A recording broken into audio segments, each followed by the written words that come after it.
వ్యక్తిగత వ్యూహులకు సంబంధం లేదు. పార్టీ 2+2 కలిసినప్పుడే బలోపేతం అవుతుంది. పార్టీల నుంచి ఎవరు నిష్క్రమించకుండా చూడాల్సిన బాధ్యత పార్టీ రాష్ట్ర అధ్యక్షుని పైన ఉంటుంది. పార్టీలో ఉన్న వాళ్ళు క్రమశిక్షణతో ఎవరైనా సరే, వారు ఏ కమిషన్ చైర్మన్ ఉండొచ్చు, అగ్రనాయకులు ఉండొచ్చు, మాజీ మంత్రులైనా ఉన్నా సరే, సామాన్య కార్యకర్తలైనా సరే, క్రమశిక్షణ రూల్స్ అనేటివి అందరికీ సమానంగా వర్తించాలి. క్రమశిక్షణ లేక పార్టీ ఇంట్రెస్ట్కి వ్యతిరేకంగా పనిచేస్తున్నప్పుడు ఎంతటి ఎవరన్నా సరే, అది తీర్మార్ మల్లన్నే కావచ్చు, చిన్నారెడ్డే కావచ్చు, ఇంకెవరన్నా కావచ్చు, మా విహెచ్ఏ కావచ్చు, ఇంకెవరన్నా సరే, నేనన్నా కావచ్చు, ఇంకెవరన్నా కావచ్చు. సో పార్టీ ప్లాట్ఫామ్గా మాట్లాడకుండా వేరే దగ్గర మాట్లాడినప్పుడు ఏం చర్యలు ఉండాలనేది క్రమశిక్షణ సంఘం అనేది ఉంటుంది. దానికి ఒక పార్టీ అధినాయకత్వం నిర్మాణం ఉన్నది, రాష్ట్రంలో ఉంటుంది, కేంద్రంలో ఉంటుంది. దాని ప్రకారంగా చర్యలు.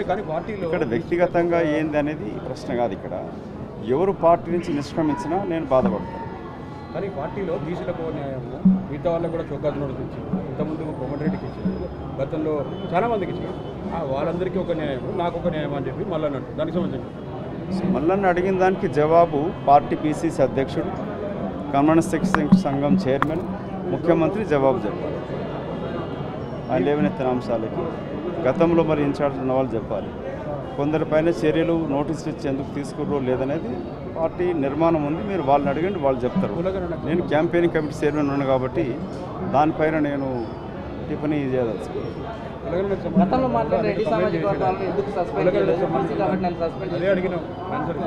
అరే తరతరాలుగా వర్గపోరు నడుస్తూ ఉన్నది, కొన్ని వందల ఏళ్ళ నుంచి నడుస్తూ ఉన్నది. ఈ పోరాటం ఇంకా కొనసాగుతూ ఉంటుంది. ఇంకెన్నేళ్ళు కొనసాగుతుందో తెలియదు. దక్షిణ భారతదేశంలో ఇంకా అసలు తెలంగాణ రాష్ట్ర ఏర్పాటే సమైక్య ఆంధ్రప్రదేశ్ రాష్ట్రంలో అగ్రకులాల ఆధిపత్యం కొనసాగుతున్నది. 85% ఉన్న బడుగు బలహీన వర్గాలకి రాజ్యాధికారంలో చోటు లేదు. రాష్ట్ర నిర్మాణంలో కూడా వాళ్ళ పలుకు లేదనే దాంతో సోనియా గాంధీ గారు నిర్ణయం తీసుకున్నారు. దానికి నేను వీరప్ప మొయిల్ గారు కలిసి ఒక రిపోర్ట్ ఇవ్వడం జరిగినది. సమైక్య ఆంధ్రప్రదేశ్ రాష్ట్రంలో ఎస్సీ వర్గీకరణ జరగకుండా బీసీ వర్గాలకు కూడా ఎట్లా అన్యాయం జరుగుతున్నది, సమైక్య ఆంధ్రప్రదేశ్ రాష్ట్రానికి ఒక బీసీ ముఖ్యమంత్రి ఉండని చెప్పి మాట్లాడడం జరిగినది. అందుకే తెలంగాణ రాష్ట్ర ఏర్పాటు కూడా సామాజిక న్యాయం కొరకు జరిగిన పోరాటం, భూమి కొరకే జరిగిన పోరాటం. సో తెలంగాణ జరిగినాక 10 సంవత్సరాలు ఒక కమ్మారెడ్ల ప్రభుత్వం అనుకుంటే వెలుముల వచ్చి కూర్చున్నాడు, 10 ఏళ్ళు పాలించినాడు, దోచుకున్నాడు, దోచినంత 10 ఏళ్లలో 100 సంవత్సరాలు విధ్వంసం చేసినాడు. సమైక్య ఆంధ్రప్రదేశ్ రాష్ట్రంలో బడుగులకి ఇంకా వాయిస్ ఉండే, పెద్ద ఎత్తున షేర్ ఉండేది. కానీ తెలంగాణ రాష్ట్రం ఏర్పడ్డాక బడుగుల యొక్క పాత్ర తగ్గుతూ పోతూ ఉన్నది. తెలంగాణ రాష్ట్రం ఏర్పడినప్పుడు నేను కూడా భావించింది ఆంధ్రప్రదేశ్లో తెలంగాణలో కూడా అత్యధిక జనాభా ఉన్న వాళ్ళకి రాష్ట్ర ఏర్పాటు నిర్మాణంలో రాజ్యాధికారంలో చోటు వస్తుందని భావించడం. కానీ అది జరగలే. ఇంకో కొత్త దొరొచ్చి కూర్చున్నాడు. ఏ దొరలనైతే వెలగొట్టిరో, ఏ అట్టడుగు వర్గాలైతే దొరలకు వ్యతిరేకంగా పోరాటాలు చేసి అసలు బాసినారో, అత్యంత ప్రతిభావంతులు నక్సలైట్గా మారినారో, ఇవాళ దొరలు వచ్చి మళ్ళీ 10 ఏళ్ళు పాలించి దోసుకుంటూ ఉన్నారు. ప్రజాప్రభుత్వం వచ్చింది, కాంగ్రెస్ పార్టీ ప్రభుత్వం అనుకున్నప్పుడు అన్ని వర్గాలకు న్యాయం చేకూరుస్తారు. ఆ దిశలోనే రాహుల్ గాంధీ గారు ఆలోచనతోటి ఈ కులగణన జరగాల, ఎక్స్రేట్ తీయాలి, దానికి జరగాలంటున్నారు. ఈ వర్గపోరు అనేది జరుగుతూ ఉన్నది, అట్టడుగు వర్గ కానించడం జరుగుతూ ఉన్నది. అది జరగాలంటే సామాజిక చైతన్యం రావాలి. సాధించుకుంది సగం తెలంగాణ, సాధించాల్సింది సంపూర్ణ సామాజిక తెలంగాణనే ఆలోచనతో నేను ఎప్పుడు ఉన్నాను, ఇప్పటికి కూడా ఉన్నాను. మీరు పర్టికులర్గా రాహుల్ గాంధీతో సమావేశం అవడం జరిగింది, ఈ కులగణన సమావేశం కూడా మాట్లాడడం జరిగింది. ఆయన వ్యూ ఏంటి, మీరు ఏం చెప్తారు? రాహుల్ గాంధీ గారు కోరుకునేది ఇది 42% పొలిటికల్ రిజర్వేషనా అదనేది ఏందనేది అది రాష్ట్ర స్థాయిలో వాళ్ళు చూసుకుంటారు. వారు అడిగింది నన్ను ఏంటంటే సమాజంలో వనరులు ఏ విధంగా విభజించాలి. అటు నిర్మలా సీతారామన్ అడిగినప్పుడు నువ్వు చేసిన హల్వాయి దాంట్లో ఎంతమంది దళితులు బలహీన వర్గాలను ప్రశ్నించినప్పుడు మన రాష్ట్రంలో కూడా ఈ పోస్టులలో కానీ, పొజిషన్స్లో కానీ, కాంట్రాక్ట్స్లో కానీ, మీడియాలో కానీ ఎంతమంది బడుగులు బలహీన వర్గాలు ఉండరనేది వారికి ప్రశ్న. వారు కోరుకునేది తెలంగాణలో ఉన్న వనరులు కూడా ఏ విధంగా మనం పనిచేస్తున్నాం. వారు అడిగింది 42% మనం కాంట్రాక్ట్స్ ఇస్తున్నామా అంటే ఇంకా స్టార్ట్ చేయలేదని చెప్పడం జరిగింది. వారు దానికి ఏం చెప్పారంటే మీరు పార్టీ పరంగా ఒకటి వాళ్ళు రిపోర్ట్ తయారు చేస్తారు.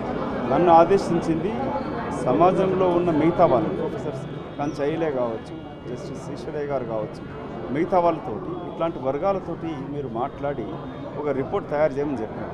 రాహుల్ గాంధీ గారి ఆలోచన ఏంటంటే తెలంగాణ కులగణన జరిగినాక అక్కడే ఆపద్దు.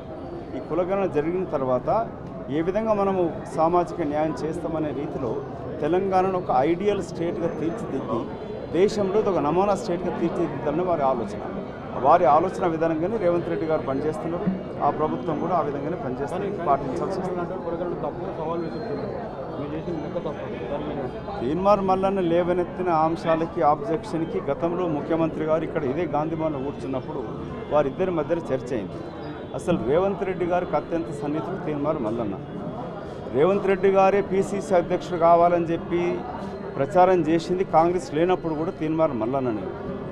అటు ఉత్తమ్ కుమార్ రెడ్డి తోటి చేత కాదు, అతనితోటి పార్టీ నష్టపోతుంది, అడుగంటిపోతుంది, రేవంత్ రెడ్డి అవుతాని పార్టీ బతుకుతుంది, అధికారంకి వస్తుందని నమ్మిన వ్యక్తి తీన్మార్ మల్లన్న. సో రేవంత్ రెడ్డి గారికి తీన్మార్ మల్లన్నకు అత్యున్నత సంబంధం ఉన్నది. నేను వారు పోటీ పడ్డప్పుడు కూడా మల్లన్న కోరుకున్నది రేవంత్ రెడ్డి గారిని ముఖ్యమంత్రి గారిని కావాలనుకున్నాడు, పిసిసి అధ్యక్షుడు కావాలనుకున్నాడు. సో వారికి ఉన్న సందేహాలు ఏమైనా ఉంటే అటు ముఖ్యమంత్రితో నివృత్తి చేసుకోవచ్చు, లేక ఇంకా ఈ కులగణన సర్వే పైన ఉందనంటే నేను దాంట్లో అన్నాడు భాగస్వామి కాదు. నేను సర్వే చేసినట్లు నేను కాదు, నేను అధికార పార్టీ ఉన్న అధికారంలో లేను. ఉత్తమ్ కుమార్ రెడ్డి ఉన్నాడు కమిటీ చైర్మన్గా, అతను నివృత్తి చేయగలుగుతాడు. పొన్నం ప్రభాకర్ ఉన్నాడు బీసీ సంక్షేమ మంత్రి, అతను నివృత్తి చేయగలుగుతాడు. ఎవరికి తీర్మానం మల్లన్నకే కావచ్చు, ఇంకొకరికైనా సందేహాలు ఉన్నా కూడా ఈ ప్రభుత్వం నివృత్తి చేయగలుగుతుంది. ప్రజాభవన్ అందరికీ గేట్ ఓపెన్ తెరిచే ఉన్నది, సెక్రటరేట్ కూడా తెరిచి ఉన్నది, అంబేద్కర్ భవన్ కూడా తెరిచి ఉన్నది. కాబట్టి ఎవరన్నా ఎలాంటి సందేహాలున్నా ప్రజల ముందు చెప్పకుండా సందేహం నివృత్తి చేసుకోవడానికి కొరికి వాళ్ళు ప్రభుత్వంతో సంప్రదించాలని నాకు సలహా. 10 సంవత్సరాలు వెలుమదొరల చేతిలో రాష్ట్రం ఉంది, రాష్ట్ర ఆవిర్భావం తర్వాత అనేటువంటి స్టేట్మెంట్ ఇచ్చారు. మళ్ళీ ఇప్పుడు ఎవరి చేతిలో ఉంది? ఎడ్ల దొరల చేతిలో ఉందా? ప్రజా ప్రభుత్వం అనేది కాంగ్రెస్ పార్టీ అంటే ఒక రెడ్డి, ఒక బీసీ, ఒక ఎస్సీ, ఒక దళితు, మైనారిటీ అందరి చేతుల అధికారం ఉంటుంది. బీఆర్ఎస్ పార్టీ వెలమదొర తప్ప వెలమ కులస్తుడైన కేసీఆర్ కుటుంబమే, నాట్ ఈవెన్ మొత్తం వెలమ కులాలు కూడా వాళ్ళు తప్ప ఇంకెవరైనా అధికారానికి వస్తారా, ఆ పార్టీ అధ్యక్షుడు అవుతారా?